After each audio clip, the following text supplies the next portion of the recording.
ठाणे जिल्हा मध्यवर्ती सहकारी बँकेचे अध्यक्ष राजेंद्र पाटील यांच्या वाढदिवसानिमित्त विविध सामाजिक उपक्रम आज राबविण्यात आले। आज 25 फेब्रुवारी रोजी राजेंद्र पाटील यांच्या वाढदिवसानिमित्त पालघर जिल्ह्यातील वसई तालुक्यातील मेंढे फाटा येथील वृद्ध आश्रमात फळे आणि जीवनावश्यक वस्तूंचे वाटप करण्यात आले।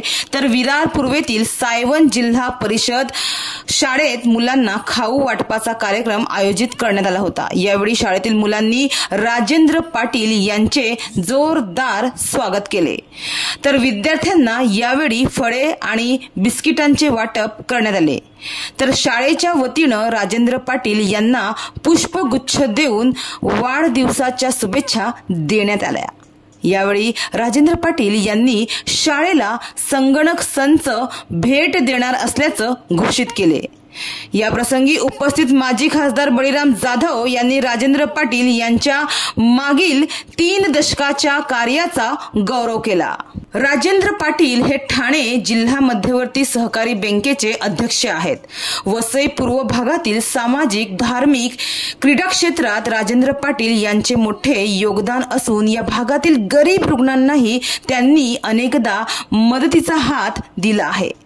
ऐन तारुण्यात राजकारणात प्रवेश करणारे ठाणे जिल्हा मध्यवर्ती सहकारी बँकेचे अध्यक्ष राजेंद्र पाटील यांची सहकार क्षेत्रातील कामगिरी बहुमोल मानली जाते।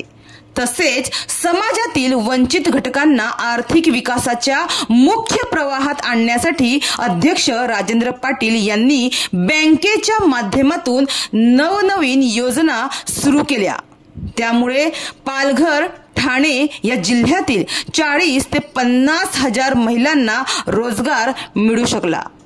राजेंद्र पाटील यांचं निवासस्थान विरार पूर्वेतील सायवन या अतिदुर्गम भागात आहे। तर आज सकाळी मेंढे फाटा येथे असलेल्या बहुजन विकास आघाडीच्या कार्यालयात शेकडो कार्यकर्ते व मित्रांच्या उपस्थितीत राजेंद्र पाटील यांनी केक कापून आपला वाढदिवस साजरा केला।